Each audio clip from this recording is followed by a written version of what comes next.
And just joining us is Mojid Jamiu. Mojid, traffic. Yeah, traffic.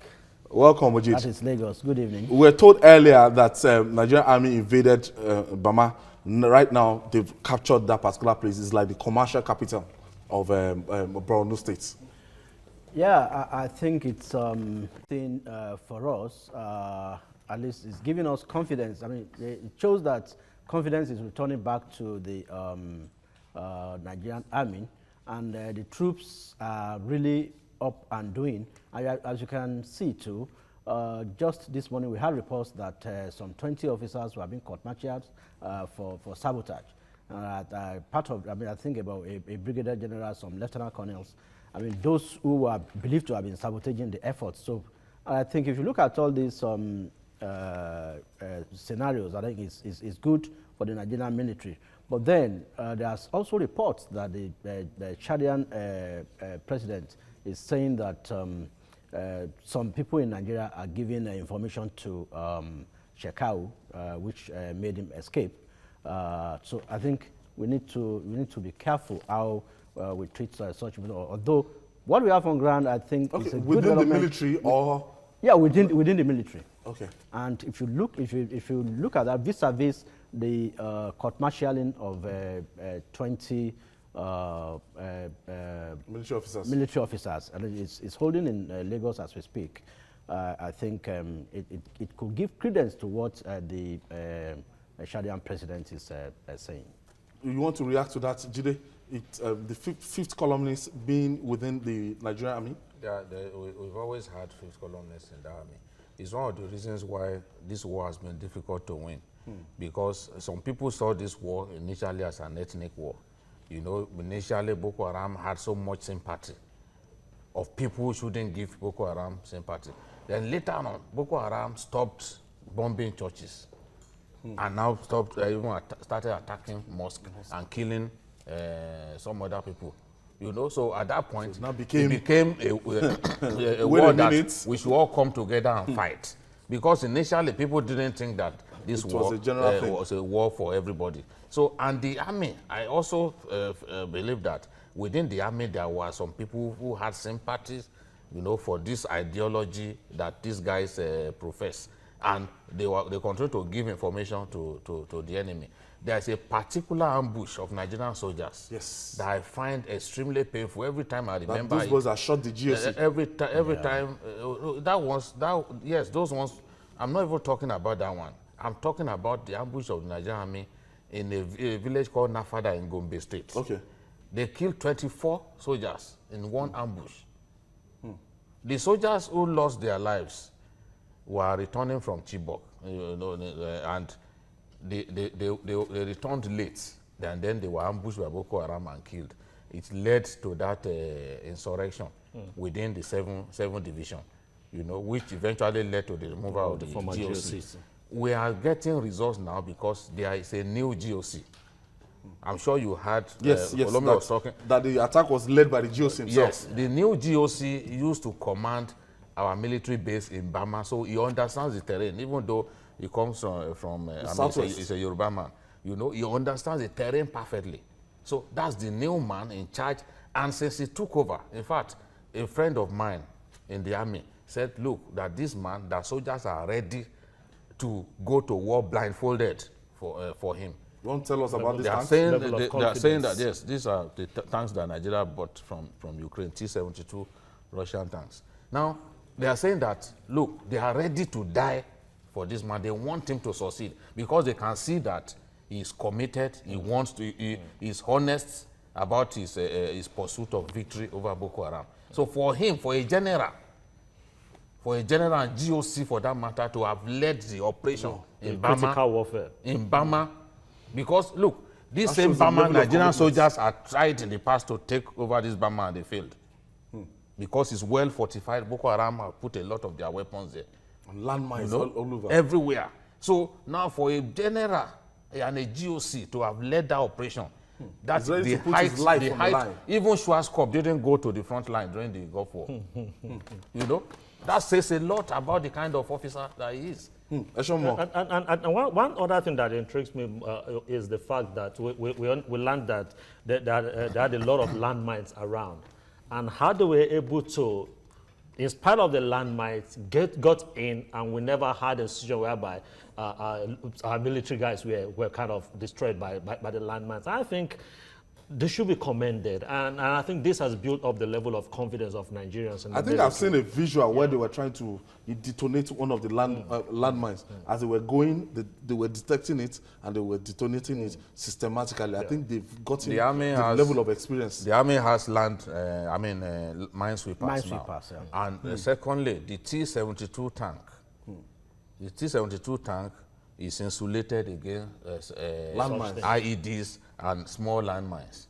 So even the armor is so thick that most anti-tank missiles cannot destroy it.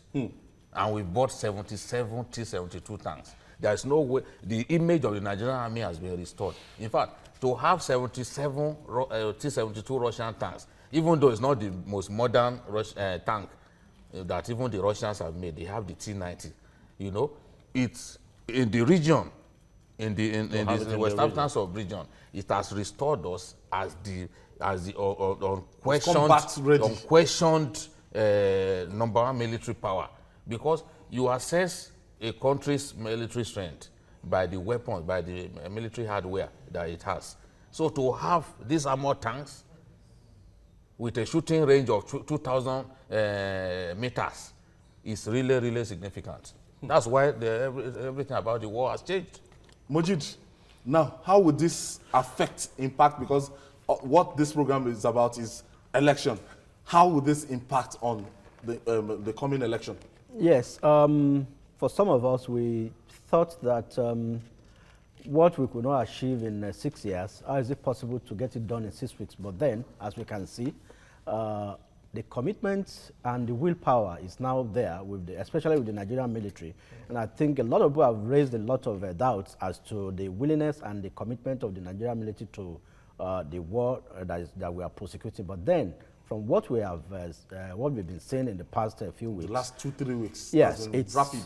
Yeah, and just like Jide said, with the new set of ammunition that we've acquired, I think the T-72 tanks are one of the most modern in the Russian. Like he said, we have the T-90s, but then, you see, if you have good tools, that's what these guys have been saying. They rank and file. They said, yes, we are not saying we don't want to fight this war. We are not saying we don't want to prosecute. But we need to be armed. But we need the tools. We need the equipment.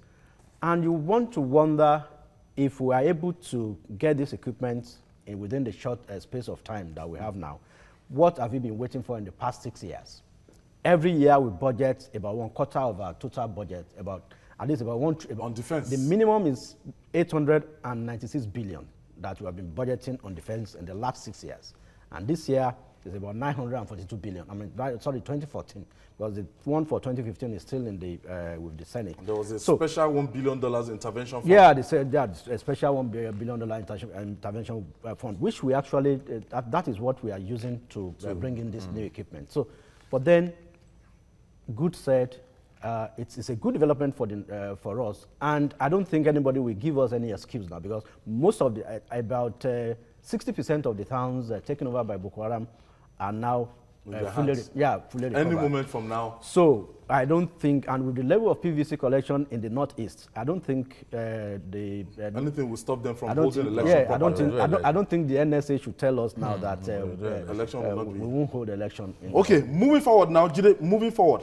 I saw a tweet. Okay, a tweet. So you want to share that tweet with us? One Jida, he said, "I thank the Nigerian army for killing Jonathan's group." You know, in some parts of the north, and even in the south, many people believe that it is the government that is sponsoring Boko Haram. I've never seen people who believe so much in conspiracy theories like Nigerians. How can you imagine that your own government, with the level of damage, it is the one sponsoring Boko Haram? Now the same government that is sponsoring Boko Haram bought weapons to kill the people that it is sponsoring. Where do Nigerians get this kind of logic from? And it's even calling for help from neighboring countries to kill your own. To kill the people that he created. To kill the people that he created. You see, there's limits to we say all it of every these time things. on the program. I don't understand why Nigerians are like it's the time this. to rise. If you in know one what, voice. if Chadians are hearing that, okay, there is the president of Nigeria that is behind Boko Haram, will they come here and waste their lives? No. Because Chad has lost a lot of but then today you don't blame Nigerians, especially if you see the attitude of the Nigerian government to the prosecution of this war. At the initial stage. At the initial stage. I mean, you won't blame Nigerians, especially we those are talking who are about in the northeast. It's a matter of cluelessness and incompetence of some of the people, especially the generals. I can tell you, when Hejirika was the chief of army staff, Nigeria did not lose a single territory to Boko Haram. Yeah, so it's the incompetence of Minima and some of the people, because the president will not come and fight for you now. you see, and it's not a general. I mean, it doesn't have the experience. Minima is doing well now. It's getting this image back. Yes, because you know how it happened. You see, the coming of the Chadians has really gingered our voice. That. Because the Chadians came within a few days, they captured some territories. So we now out of shame, we now start up and say, look, these people will take all the credit. So we now told them, look, just stay where you are, we will do it. Nigeria soldiers have captured 2 times the number of communities that Chad has captured. Another challenge is when they give them the license to fight into our territory.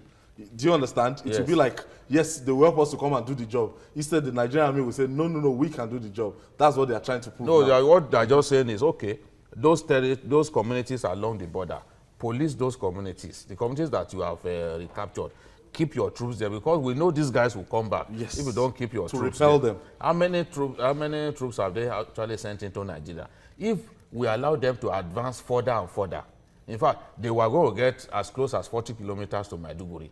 That is not, you know what it means, saying foreign troops on your soil, and then in an urban center like Maiduguri, to international community, everything. And these guys believe that with the weapons they have, that they can do it. So they say, okay, stay where you are, you will do it. And they proved it. Yeah.